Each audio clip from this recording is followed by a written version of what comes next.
নমস্কাৰ মোৰ ইউটিউব চেনেলৰ অন্য এটা ভিডিঅ'লৈ আপোনালোকক সকলোকে পুনৰবাৰ স্বাগতম জনাইছোঁ। আজিৰ ভিডিঅ'ত দেখুৱাম মই নিজে কেনেদৰে ফেচ পেক বনাই ইউজ কৰিব পাৰোঁ, আমি মুখত লগাব পাৰোঁ। ঠিক আছে, তেতিয়াহ'লে আপোনালোকে ভিডিঅ'টো একদম শেষলৈকে চাই থাকিব। আমাক এইটো ফেচ পেক বনাবলৈ লাগিব 3টা ইনগ্ৰেডিয়েণ্টছ। প্ৰথমটো হ'ল চাউলৰ গুড়ি আৰু দ্বিতীয়টো হ'ল মৌ জোল হানি আৰু 3 নম্বৰটো হ'ল গোলাপ জল ৰ'জ ৱাটাৰ। 1 চামুচ লৈছোঁ মই চাউলৰ গুড়ি। আমি ভাত খোৱা চাউল, সাধাৰণতে ভাত খোৱা চাউল গুড়ি থোৱা আছিল, এনেকৈ টেমাত ভৰাই থৈছিলোঁ মই। আৰু আধা চামুচ লৈছোঁ মৌ জোল আৰু আধা চামুচ লম ৰ'জ ৱাটাৰ।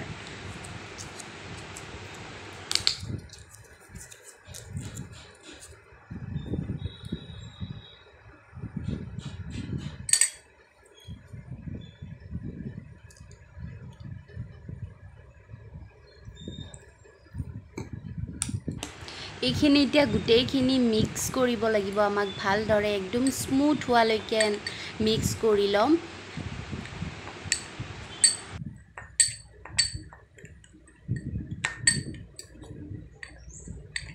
এয়া দেখিছেনে, আমি এইখিনি ভালদৰে মিক্স কৰিব লাগিব, একদম মিহি হোৱালৈকে স্মুথ পেষ্ট এটা ৰেডি কৰিব লাগিব।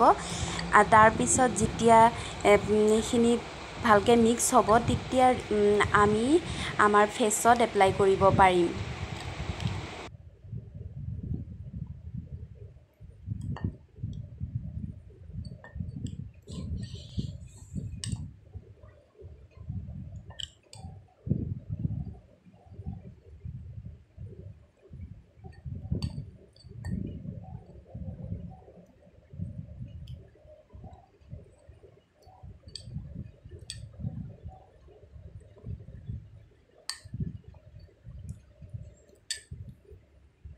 এইখিনি ৰেডি হৈ গ'ল। এইখিনি এতিয়া মই লগাম মোৰ মুখত।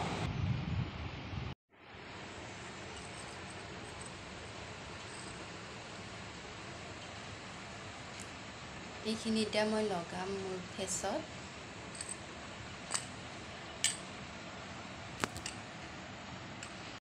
চাউলৰ গুড়িয়ে আমাৰ ছালখন বগা কৰাৰ লগতে উজ্জ্বল কৰি ৰাখে, গ্ল' আনে আমাৰ ছালত। আৰু মৌৱে আমাৰ ছালখন সতেজ কৰি ৰাখে, হাইড্ৰেট কৰে আৰু লগতে টাইট কৰাটো সহায় কৰে।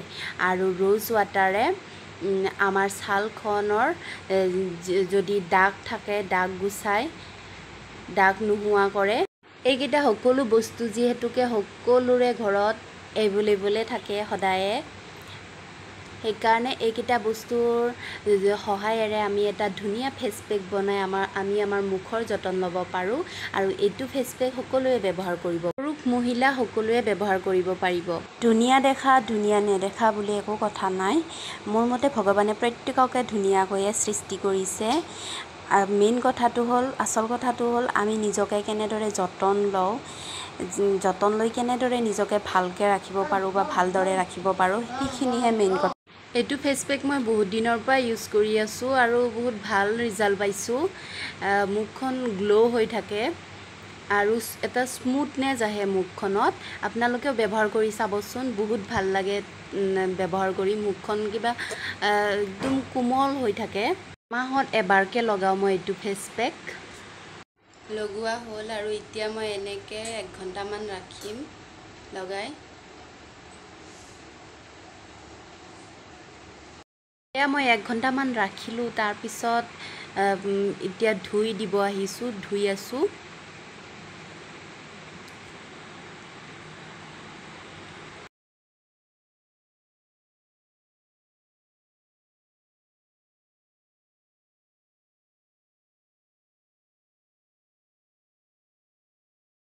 মুখ ধুই আহিলোঁ আৰু এতিয়া মুখখন মুচি লৈ আপোনালোকে যি ক্ৰীমে ব্যৱহাৰ কৰে বা যি মইশ্চাৰাইজাৰ ব্যৱহাৰ কৰে, সেইটো মইশ্চাৰাইজাৰ আপোনালোকে লগাব এইটো ফেচ পেক লগোৱাৰ পিছত। কাৰণ চাউলৰ গুড়িয়ে মুখখন ড্ৰাই কৰিব পাৰে, ড্ৰাই লাগিব পাৰে এইটো ফেচ পেক মুখ ধুই দিয়াৰ পিছত।